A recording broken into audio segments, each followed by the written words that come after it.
अस्सलाम वालेकुम स्टूडेंट्स। अच्छा, हमने स्टार्ट किया हुआ था फंडामेंटल्स ऑफ नर्सिंग का चैप्टर नंबर 1, नर्सिंग प्रोसेस। इसकी हमने 3 फेजेस पढ़ ली थी डिटेल में। नर्सिंग असेसमेंट, नर्सिंग डायग्नोसिस और प्लानिंग। ठीक है। आज के लेक्चर में हम इसकी 4th और 5th फेज कंप्लीट करेंगे, इम्प्लीमेंटेशन एंड इवेलुएशन। ठीक है, तो इस तरह से हमारा जो नर्सिंग प्रोसेस है वो कंप्लीट हो जाएगा आज। बाकी इसमें से जो जो दो टॉपिक्स हैं सेपरेट, वो हम कर लेंगे, डॉक्यूमेंटेशन एंड क्रिटिकल थिंकिंग। ठीक है।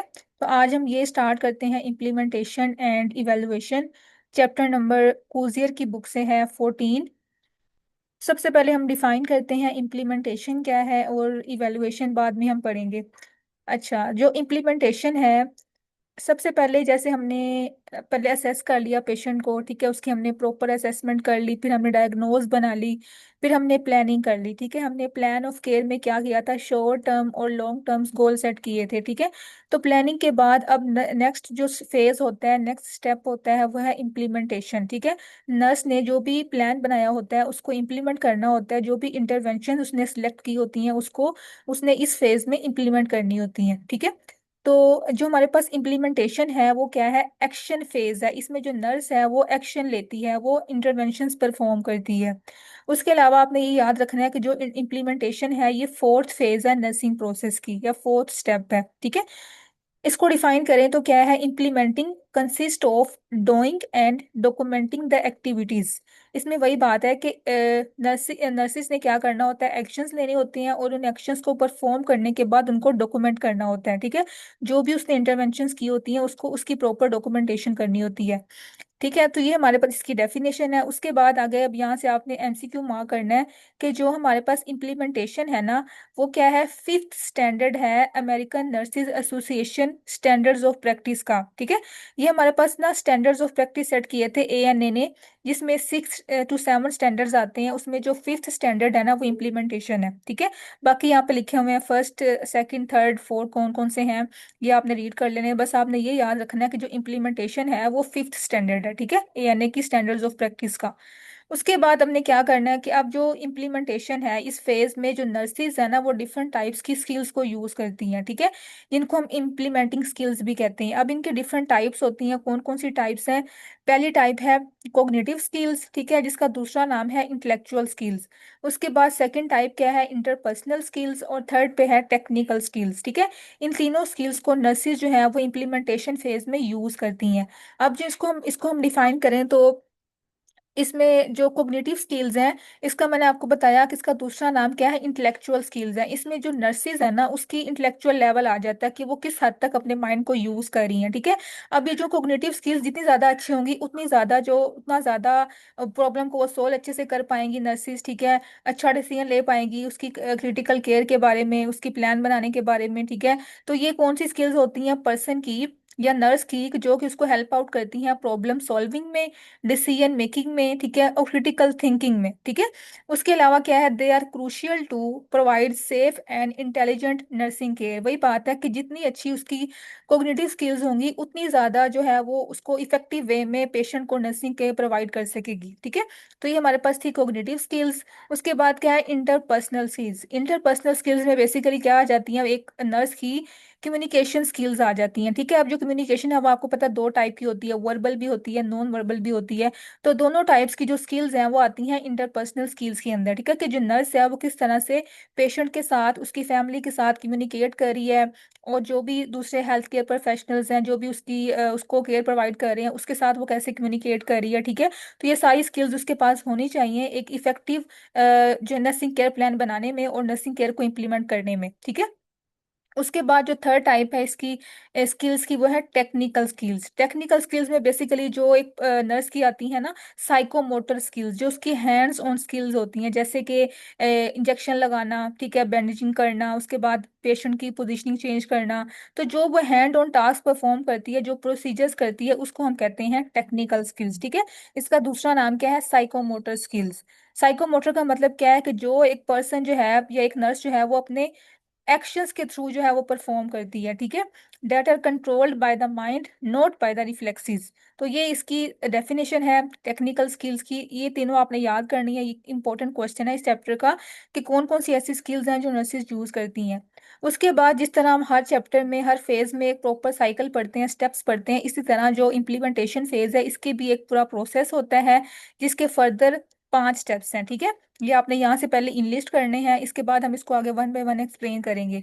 तो पहला स्टेप क्या है, रीअसेसिंग द क्लाइंट। जैसे ही हमने इम्प्लीमेंटेशन की फेज स्टार्ट करनी है तो हमने पहला स्टेप क्या लेना है, इस पेशेंट को हमने रीअसेस करना है, ठीक है। उसके बाद क्या है, determining the nurses need for assistance. ये हमने देखना है कि नर्सिस को किसी ऐसे एक्शन में, कोई ऐसी एक्टिविटी में हेल्प की जरूरत तो नहीं है, ठीक है, उसको हमने डिटरमन करना है। उसके बाद इम्प्लीमेंटिंग द नर्सिंग इंटरवेंशंस, फिर हमने इसको जो हमने प्लान किया हुआ था उसको उसकी इंटरवेंशंस करनी है, उसको इम्प्लीमेंट करना है, ठीक है। उसके बाद सुपरवाइजिंग द डेलीगेटेड केयर, ये आगे मैं आपको बताऊंगी डेलीगेटेड केयर क्या होती है, उसको हमने कैसे सुपरवाइज करना है। और लास्ट में हमने डॉक्यूमेंट कर देना जो भी हमने इंटरवेंशंस परफॉर्म की हैं, ठीक है। तो ये इसके 5 स्टेप्स होते हैं इम्प्लीमेंटेशन फेज में। अब इसको हम पढ़ते हैं वन बाय वन। ये जस्ट आपने 3 से 4 लाइंस में इसको डिस्क्राइब करना है। पहला स्टेप है रीअसेसिंग द क्लाइंट, ठीक है। अच्छा, अब हमने इम्प्लीमेंटेशन करने जा रहे हैं, हम इंटरवेंशंस करने जा रहे हैं, एक्शंस परफॉर्म करने जा रहे हैं, ठीक है। तो नर्स क्या करेगी, इंटरवेंशंस करने से पहले चेक करेगी, एक बार रीअसेस करेगी कि जो इंटरवेंशन हम करने जा रहे हैं उसको, उसकी पेशेंट को ज़रूरत है कि नहीं है, ठीक है। वो अलग बात है कि जो डॉक्टर है उसने ऑर्डर्स दिए होते हैं, रिटर्न फॉर्म में लिखा होता है पूरा, लेकिन हमने फिर भी एक बार रीअसेस करना है, पेशेंट की कंडीशन जो है वो किसी वक्त भी चेंज हो सकती है, ठीक है। तो हमने रीअसेस करना है क्लाइंट को। उसके बाद सेकंड स्टेप क्या था इसका इम्प्लीमेंटेशन का, determining the nurses need for assistance, ठीक है। हमने ये देखना है कि जो नर्सिस हैं अगर उनको किसी ऐसी एक्टिविटी में हेल्प की ज़रूरत है तो हमें उसकी हेल्प भी करनी है, ठीक है। जैसे अब एक ओबीज पेशेंट है, उसको हमने उसको एम्बुलेट करना है, मतलब उसको हमने मूव करना है, उसकी पोजीशन चेंज करनी है, तो एक नर्स के लिए मुश्किल होगा, तो हमने उसको असिस्ट करवाना है, ठीक है। तो जहाँ भी उसको असिस्टेंस की जरूरत होगी उसको हमने असिस्ट करना है। उसके बाद क्या है, बाकी यहाँ पे एग्जाम्पल दी हुई है 2 से 3, आप यहाँ से एक एग्जाम्पल कर सकते हैं। थर्ड स्टेप हमारे पास क्या है, इंप्लीमेंटिंग द नर्सिंग इंटरवेंशंस। अब हमने असेस भी कर लिया, हमने देख लिया कि उसको असिस्टेंस की ज़रूरत है कि नहीं है, फिर हमने उसको जो प्लान किया हुआ था उसको हमने अब इम्प्लीमेंट करना है, ठीक है। अब इम्प्लीमेंट करते हुए हमने कुछ चीज़ों का ख्याल रखना है, ठीक है। इसमें क्या है कि क्लाइंट की हमने प्राइवेसी को मेंटेन करना है, जैसे कि विंडो जो है वो क्लोज कर देनी है, डोर्स क्लोज कर देने हैं, ठीक है। ये सारा हमने करना है। उसके बाद ये हम सारी हमने एक्टिविटीज करने से पहले सारी जो भी उसकी कंसिडरेशंस है ना उसको फॉलो करना होता है, ठीक है। उसके बाद जो हमारे पास ये कुछ ऐसे गाइडलाइंस हैं जो कि हमने फॉलो करनी है ड्यूरिंग इम्प्लीमेंटिंग द इंटरवेंशन। ये जस्ट आपने रीड करनी है, जैसे मैं आपको बता देती हूँ। सबसे पहले क्या है कि हमने जो भी इंटरवेंशन करनी है ना उसको हमने साइंटिफिक नॉलेज की बेस पे करना है, ठीक है। जैसे मैंने आपको बताया था कि जो हम इम्प्लीमेंटेशन का स्टेप करते हैं साथ में हमने रैशनल भी लिखना होता है कि उस इम्प्लीमेंटेशन जो हम करने जा रहे हैं, जो एक्शन लेने जा रहे हैं, उसका रैशनल क्या है, उसकी साइंटिफिक रीजन क्या है, हम क्यों कर रहे हैं, ठीक है। उसके बाद क्या करना है कि हमने इंटरवेंशंस को क्लियरली अंडरस्टैंड करना है, उसके बाद हमने इंप्लीमेंट करना है, ठीक है। उसके बाद क्या है, adapt activities to the individual client, कि जो क्लाइंट की जो भी उसका हेल्थ स्टेटस है, जो उसकी वैल्यूज हैं, बिलीव्स हैं, उसका इन्वायरमेंट है, ये सारे चीज़ों को हमने देखते हुए उसकी जो इम्प्लीमेंटेशन है वो करनी होती हैं, ठीक है। उसके बाद क्या है, इम्प्लीमेंट सेफ केयर, मतलब हमने हाइजीनिक वे में, स्टीराइल वे में जो भी प्रैक्टिस करनी है, जो भी टेक्निक अप्लाई करनी है उसको हमने सेफ वे में करना है, ठीक है, ताकि हम इन्फेक्शन से प्रिवेंट कर सकें अपने आप को भी और पेशेंट को भी। उसके बाद हमने पेशेंट को जो है ना वो सपोर्ट प्रोवाइड करनी है, साइकोलॉजिकल सपोर्ट प्रोवाइड करनी है, उसको हमने एजुकेशन प्रोवाइड करनी है, उसकी जो भी डिजीज है, जो भी हेल्थ कंडीशन है उसके बारे में। उसके बाद हमने होलिस्टिक रहना है। होलिस्टिक का मतलब ये है कि हमने उसको हर वे में, फिजिकल, साइकोलॉजिकल, सोशल, हर वे में उसको सपोर्ट करना है, ठीक है। उसके बाद क्या है, respect the dignity of the client, की वही बात है कि हमने उसकी रिस्पेक्ट करनी है, उसकी प्राइवेसी की को मेंटेन करना है, उसकी जो भी इंफॉर्मेशन है प्राइवेट उसको हमने लीक नहीं करना, उसको हमने कॉन्फिडेंशियल रखना है, ठीक है। उसके बाद क्या है, encourage clients to participate actively, कि जो भी हमने इंटरवेंशंस करनी है उसमें हमने उसको भी इंकरेज करना है कि वो एक्टिवली पार्टिसिपेट करे। तो ये कुछ ऐसी गाइडलाइंस हैं जो कि फॉलो करनी है हमने ड्यूरिंग इम्प्लीमेंटेशन, ठीक है। उसके बाद नेक्स्ट फेज क्या है, सुपरवाइजिंग डेलीगेटेड केयर। अच्छा, अब डेलीगेटेड केयर कौन सी होती है, ऐसी ऐसे एक्शंस जो कि एक नर्स जो है वो किसी और नर्स को या किसी और पर्सन को डेलीगेट कर देती है, ट्रांसफर कर देती है कि आपने ये एक्शंस परफॉर्म करने हैं, ठीक है। मतलब अपना काम किसी और को दे देना, किसी और से करवाना। तो जब हम अपना काम किसी और से करवाते हैं तो हमने क्या करना है, सुपरवाइज करना है कि हाँ जो मैंने काम उसको दिया था, उसके जिम्मे लगाया था, वो उसने प्रॉपर परफॉर्म किया कि नहीं किया, ठीक है। तो हमने प्रॉपर सुपरविजन करनी है। जिसको भी हमने किसी भी हेल्थ केयर पर्सनल को, जिस भी पर्सन को हमने रिस्पॉन्सिबिलिटी दी है उस पेशेंट की केयर करने के लिए, तो हमने उसको सुपरवाइज भी करना है, ठीक है। उसके बाद लास्ट क्या है, डॉक्यूमेंटिंग द नर्सिंग एक्टिविटीज। तो लास्ट पे हमने जो भी एक्शंस परफॉर्म किए हैं, जो भी इंटरवेंशंस की हैं, उसको हमने डॉक्यूमेंट कर देना है रिटन फॉर्म में, उसको लिख लेना है, ठीक है, कि मैंने मेडिकेशंस की हैं, मैंने उसकी ड्रेसिंग की है, जो भी मैंने एक्शंस लिए हैं वो सारे डॉक्यूमेंट कर लेने हैं। तो ये हमारे पास 5 स्टेप्स होते हैं इम्प्लीमेंटेशन फेज के, ठीक है, या इम्प्लीमेंटेशन प्रोसेस के। उसके बाद नेक्स्ट देखें तो अब क्या टॉपिक है, इवेलुएटिंग, ठीक है। नेक्स्ट हमारे पास ये लास्ट उसकी है नर्सिंग प्रोसेस की फेज है इवेल्युएशन, और ये 5th फेज है नर्सिंग प्रोसेस की, ठीक है। अब इवेल्युएशन को हम डिफाइन करें तो ये क्या है, it is a planned ongoing and purposeful activity, ठीक है, in which clients and healthcare professional determine the client progress and the effectiveness of the nursing care plan, ठीक है। मतलब कि इसको अब सिंपल वे में मैं आपको डिफाइन करूं, इवेल्युएशन क्या है कि एक प्लान्ड एक्टिविटी है जिसमें हम क्या करते हैं कि जो हेल्थ केयर प्रोफेशनल है, ये जो नर्स है, वो ये चेक करती है कि हमने जो भी इंटरवेंशंस की हैं, जो हमने गोल सेट किए थे, वो हमने अचीव कर लिए हैं कि नहीं किए, ठीक है। मतलब जो क्लाइंट है उसकी प्रोग्रेस हुई है कि नहीं हुई, उसकी हेल्थ में कुछ चेंजेस आए हैं कि नहीं आए, ठीक है। और दूसरा हमने देखना है कि जो हमने नर्सिंग केयर प्लान बनाया था, जो हमने एनसीपी क्रिएट किया था, उसकी इफेक्टिवनेस को चेक करना है, ठीक है। आया कि वो इफेक्टिवनेस उसकी है कि नहीं है, अगर नहीं है तो फिर हम दोबारा से ये पूरा साइकिल रिपीट करते हैं नर्सिंग प्रोसेस का, ठीक है। तो इवेल्युएशन इसको हम कहते हैं जिसमें हम क्लाइंट की प्रोग्रेस को देखते हैं, उसकी आउटकम्स को चेक करते हैं, ठीक है। ये इसकी डेफिनेशन है। इसमें हमें दो चीजों का आपने याद रखना है, उसकी क्लाइंट की प्रोग्रेस को देखना होता है, उसकी आउटकम्स को देखना होता है, और लास्ट पे हमने नर्सिंग केयर प्लान जो बनाया होता है उसकी इफेक्टिवनेस को चेक करना होता है, ठीक है। उसके बाद क्या है, अब जैसे हमने पढ़ा इम्प्लीमेंटेशन, उसके 5 स्टेप्स थे, अब इसके जो है इवेल्युएशन, इसके भी आगे 5 से 6 स्टेप्स हैं जो कि हमने याद करने हैं। पहले यहाँ से आपने इनलिस्ट करने हैं, उसके बाद आपने वन बाय वन सबको डिस्क्राइब करना है। तो हम यहाँ से स्टार्ट करते हैं, process of evaluating client responses. पहला क्या है, इसका स्टेप है कलेक्टिंग डाटा, ठीक है, related to the desired outcomes. सबसे पहला हमने पहले क्या करना है कि पेशेंट की जो कंडीशन है, ठीक है, उसके जो भी हेल्थ प्रॉब्लम्स हैं, जो भी डायग्नोज है, उसके बारे में डाटा हमने कलेक्ट कर लेना है, ठीक है। कि अब हमने क्योंकि कंपेयर करना है कि उसका पहले क्या क्या उसकी इन्फॉर्मेशन थी, पहले उसकी क्या क्या हेल्थ स्टेटस था, उसके बाद अब जो पेशेंट की कंडीशन है उसके साथ हमने कंपेयर करना है। तो पहले डाटा हमारे पास होगा तो हम कंपेयर करेंगे ना। तो हमने क्या करना है, सबसे पहले डाटा कलेक्ट कर लेना है, ठीक है, उसकी पेशेंट की हेल्थ स्टेटस के बारे में, उसकी कंडीशन के बारे में।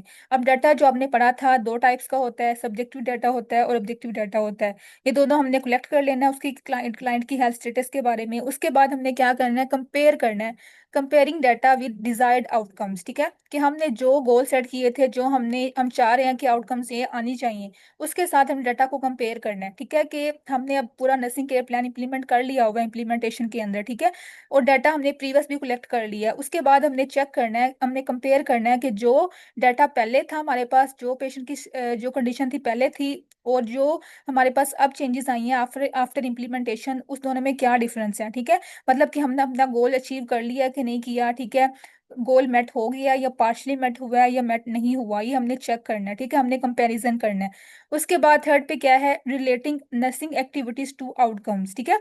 अब इसमें क्या करना है कि जो हमने एक्टिविटीज परफॉर्म की हैं, जो हमने एक्शंस लिए हैं ड्यूरिंग इम्प्लीमेंटेशन, ठीक है, उसको हमने रिलेट करना है आउटकम्स के साथ, ठीक है, कि जो आउटकम्स हमने सेट किए हैं, जो हमने गोल सेट किए थे, उन दोनों को आपस में रिलेट करना है, ठीक है।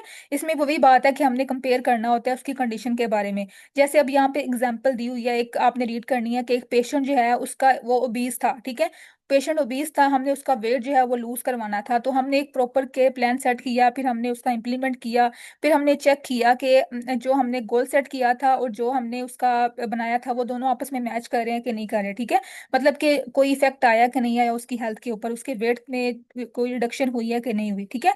तो ये हमने रिलेट करना है। उसके बाद क्या है, लास्ट पे drawing conclusions about problem status, ठीक है। और अब हमने लास्ट पे जो है वो कंक्लूजन निकाल लेना है, रिजल्ट निकाल लेना है कि जो हमने गोल सेट किया था वो अचीव हुआ है कि नहीं हुआ, ठीक है। हमने गोल अचीवमेंट को देखना होता है, जो हमने केयर प्लान बनाया था वही वो इफेक्टिव है कि नहीं है, ठीक है, उसकी जो क्लाइंट की प्रॉब्लम है वो रिड्यूस हुई है, वो रिजोल्व हुई है कि नहीं हुई, ठीक है। तो इसमें हमने कंक्लूजन ड्रॉ कर लेना होता है इस फेज में।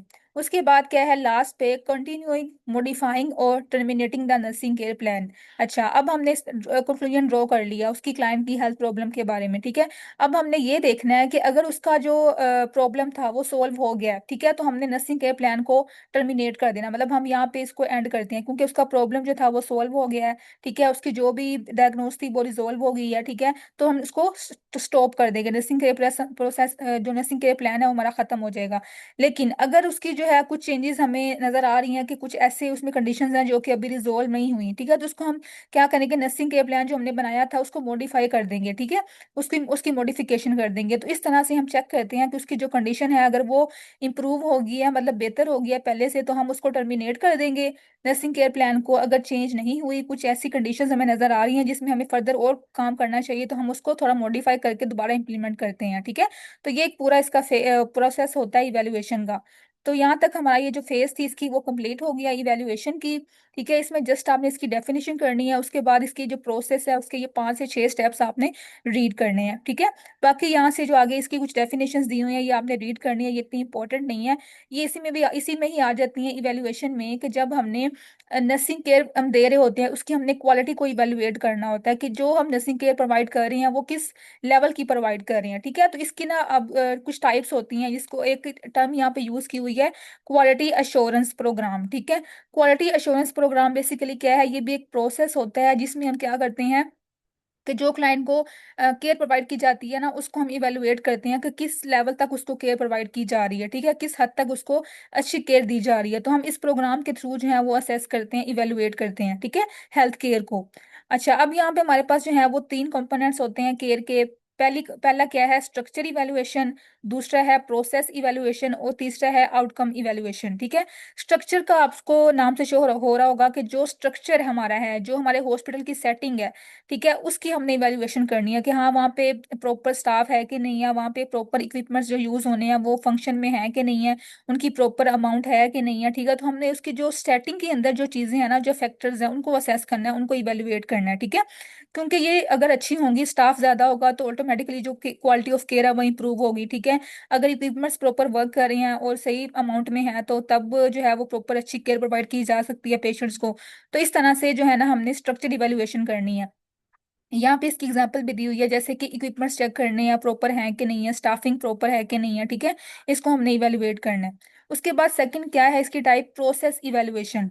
प्रोसेस इवेलुएशन में क्या है कि हमने इस चीज को देखना है कि जो केयर दी जा रही है वो किस तरह से दी जा रही है, ठीक है, कि प्रॉपर स्टैंडर्ड्स फॉलो किए जा रहे हैं कि नहीं किए जा रहे, प्रोटोकॉल जो सेट किए होते हैं कुछ हॉस्पिटल्स ने, ठीक है, सबके अपने अपने प्रोटोकॉल्स होते हैं, कुछ रूल्स होते हैं, पॉलिसीज होती हैं। तो हमने ये चेक करना होता है कि जो हॉस्पिटल है वो प्रॉपर प्रोटोकॉल्स को फॉलो कर रहा है कि नहीं कर रहा, ठीक है, पॉलिसीज फॉलो हो रही हैं कि नहीं हो रही, स्टैंडर्ड्स फॉलो हो रहे हैं कि नहीं हो रहे, ठीक है।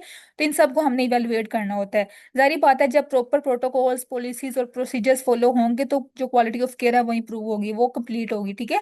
तो इस तरह से हमने प्रोसेस इवेलुएशन करनी है। उसके बाद क्या है थर्ड पे, आउटकम इवेलुएशन। आउटकम का मतलब क्या है, रिजल्ट, ठीक है, कि जो पेशेंट के हमने ऊपर नर्सिंग केयर प्लान अप्लाई किया उसके बाद जो रिजल्ट आता है, जो उसकी आउटकम्स आती हैं उसको हमने चेक करना है कि हाँ जो पेशेंट है उसकी हेल्थ बेटर हुई है after implementing nursing care plan, ठीक है। तो हमने चेक करना कितनी रेशो ऐसी है क्लाइंट्स की जो कि उनकी इंप्रूवमेंट आ रही है और अपने डिस्चार्ज होकर घर जा रहे हैं, ठीक है। तो हमने चेक करना है कि किस हद तक जो है वो आउटकम्स अच्छी आ रही है, तो हमने आउटकम इवेल्युएशन भी करनी है, ठीक है। जैसे अब यहाँ पे एग्जांपल दी हुई है कि कितने पेशेंट्स ऐसे हैं जो कि how many patients under going hip repairs develop pneumonia, ठीक है। मतलब कि कुछ ऐसे पेशेंट्स होते हैं जो कि वहाँ वहाँ से जो भी इन्फेक्शंस कैरी करते हैं, नोजोकोमियल इन्फेक्शंस हैं, हॉस्पिटल एक्वायर्ड इन्फेक्शंस हैं, तो हमने इनको रिड्यूस करना होता है मैक्सिमम लेवल तक, ठीक है, तो ताकि हमारी आउटकम्स अच्छी आए, हम मैक्सिमम पेशेंट्स को डिस्चार्ज कर सकें टाइमली, ठीक है। तो इस तरह से हमने इवेल्युएशन करनी होती है 3 टाइप्स की, स्ट्रक्चर, प्रोसेस एंड आउटकम।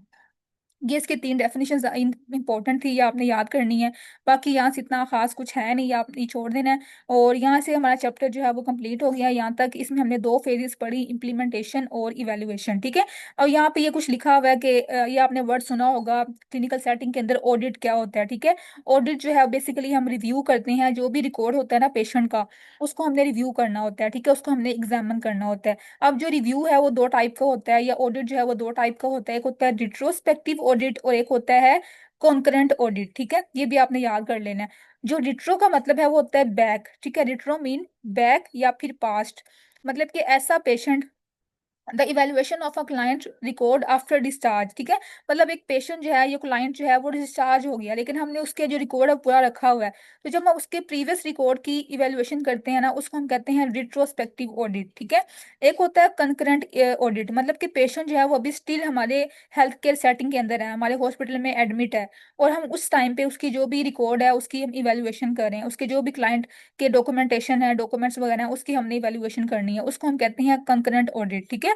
ये आपको डिफरेंस याद करना है कि जब पेशेंट डिस्चार्ज हो जाए उसके बाद हम जो उसकी रिकॉर्ड की इवैल्यूएशन करते हैं उसको हम कहते हैं रिट्रोस्पेक्टिव, और जो हमारे पास जब उसकी स्टिल हम केयर ले रहा है, वहां से हॉस्पिटल में एडमिट है, उस टाइम पे जो हम उसकी इवैल्यूएशन करते हैं, जो ऑडिट करते हैं उसके हेल्थ केयर की, उसको हम कहते हैं कंकरेंट ऑडिट, ठीक है। तो ये दो टाइप्स आपने याद कर लेनी। इसके अलावा ये सारा हमारा चैप्टर कंप्लीट हो गया। नर्सिंग प्रोसेस का हमने 5 फेजेस डिटेल में पढ़ी, assessment, diagnosis, planning, implementation and evaluation, ठीक है। बाकी नेक्स्ट जो है अब इसके दो चैप्टर्स रह गए हैं कंटेंट में, जो आपके दिए हुए हैं, डॉक्यूमेंटेशन वाला और क्रिटिकल थिंकिंग वाला, ठीक है। तो ये चैप्टर हम नेक्स्ट लेक्चर में स्टार्ट करेंगे। ये पूरा आपने अच्छे से रीड करना है बुक से, और कुछ आपको समझ ना आए या कुछ कोई आपका क्वेश्चन हो तो आपने मुझसे ग्रुप में पूछ लेना, ठीक है। ओके, अल्लाह हाफिज।